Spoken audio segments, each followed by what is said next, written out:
Senator Xenophon. Thank you, Madam Acting Deputy President. I rise to speak tonight on an issue of utmost seriousness that I believe deserves a great deal of scrutiny by law enforcement agencies and by this Parliament.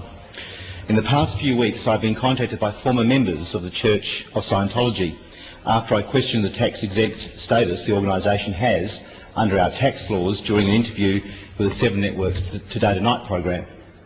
I want to take this opportunity to pay tribute to the work of reporter Brian Seymour, who under the leadership of Today Tonight executive producer Craig McPherson has prepared more than 24 stories on this organisation. I also commend the network for its willingness to dedicate considerable resources in the courts to ensure these stories have rightly gotten to air. I was also concerned by a recent story in the Australian newspaper about the coronial inquest into the death of Edward McBride. Coroner John Locke had requested personal records of Mr McBride held by the Church of Scientology as part of the inquest, but these documents were not forthcoming. Instead, they were shifted by the organisation from Brisbane to Sydney and then on to the United States. Since making those initial comments about taxation on the Today Tonight program, a number of former followers of Scientology have written to me. These people rightly see themselves as victims of Scientology, and they have provided long and detailed letters to me about the workings of this organisation. I seek leave to have copies of these letters tabled, some of which have had the names of some Scientology followers deleted with the permission of the authors. I seek leave. Is leave granted? There being no objection, leave is granted, Senator. Thank you, Madam Deputy President. Having read the statements and subsequently met with the people who provided them, as well as reading a significant amount of research conducted by my office, I am deeply concerned about this organisation and the devastating impact it can have on its followers. In my view, this is a two-faced organisation. There is a public face of an organisation founded in 1953 by the late science fiction writer L. Ron Hubbard that claims to offer guidance and support to its followers. And there is a private face of an organisation that abuses its followers and viciously targets its critics and seems largely driven by paranoia. In France, the organisation was recently convicted of fraud, and it is also facing charges in Belgium. Meanwhile, in the USA, a number of former high-ranking Scientology executives have broken their silence about the organisation, talking to the St. Petersburg Times in Florida, where its international headquarters are located. The executives say they have witnessed the head of the organisation, David Miscavige, assault staff members dozens of times, and they say he has also urged others to commit assault.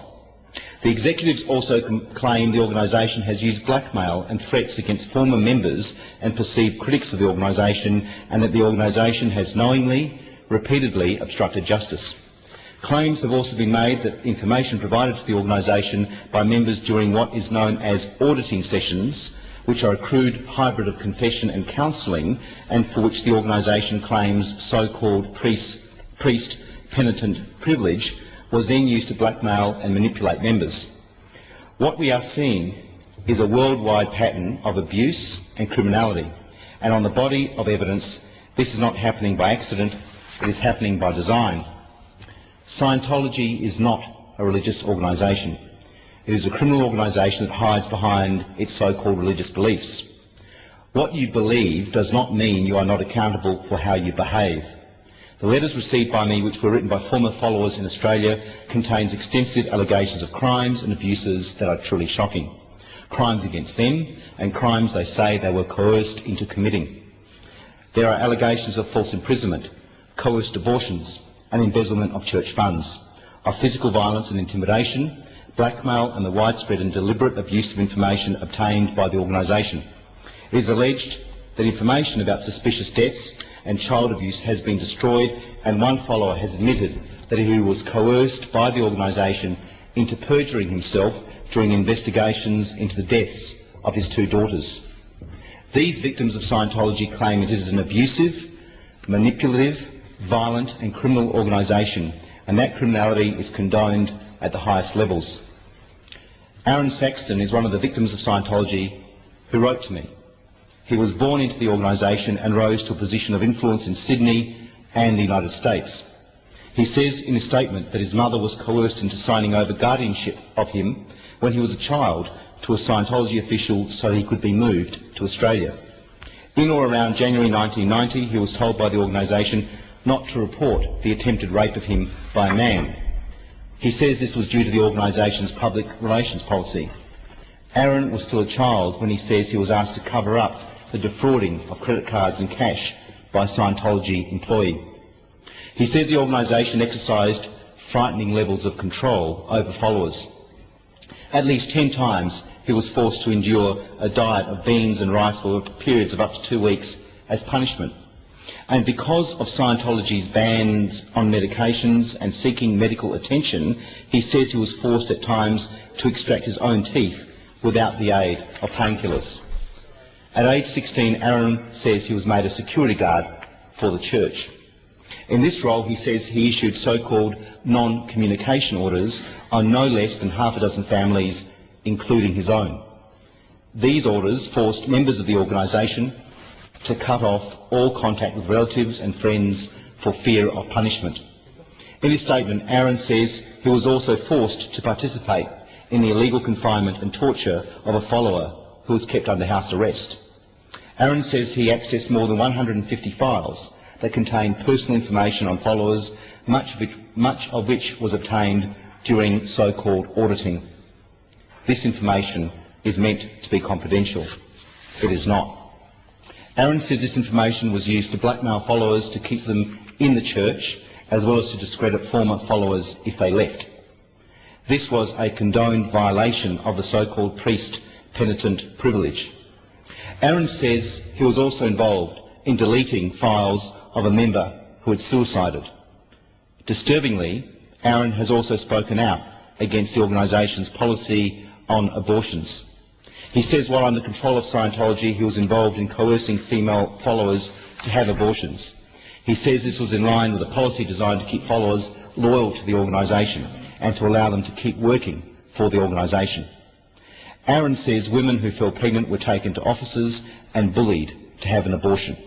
If they refused, they faced demotion and hard labour. Aaron says the hope in the organisation was that if these pregnant women were given these punishments, they would give in and have an abortion or miscarry. Aaron says one staff member used a coat hanger and self-aborted her child for fear of punishment. He says she was released from the organisation and the files were destroyed. In 1991, Aaron says he was sent to Scientology headquarters in Florida, where he was involved in the removal of funds from Scientology bank accounts to pay for private services for executives in the organisation. He also says he was made to falsify bank records and ordered more than 30 people to be sent to Scientology's work camps where they were forced to undertake hard labour. He also says he used personal and financial information of followers to track them down if they tried to leave. Aaron has said the organisation forced him to create fraudulent education certificates for children under the age of 15 in order to allow them to work for the organisation.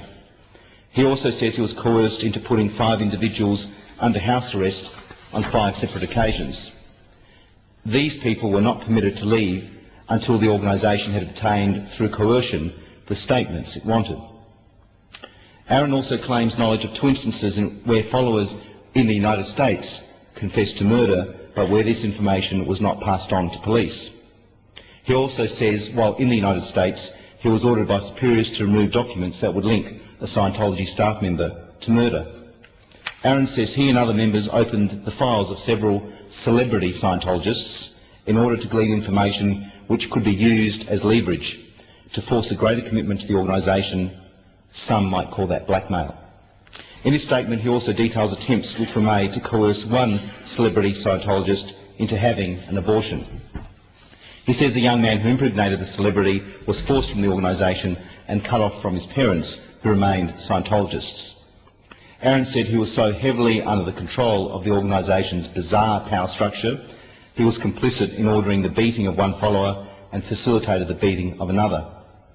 He says he was ordered to help a Scientologist who was hiding from authorities and admits to ordering the throwing overboard of a man from the Scientology ship, the Freewinds. He is not sure if this order was ever carried out. Aaron has now left the organisation and is willing to cooperate with police investigations into these matters. He was born into the cult and he says he regrets the control it had over him and the things he did as a result. I ask my fellow senators, do these things sound like religious activities to you?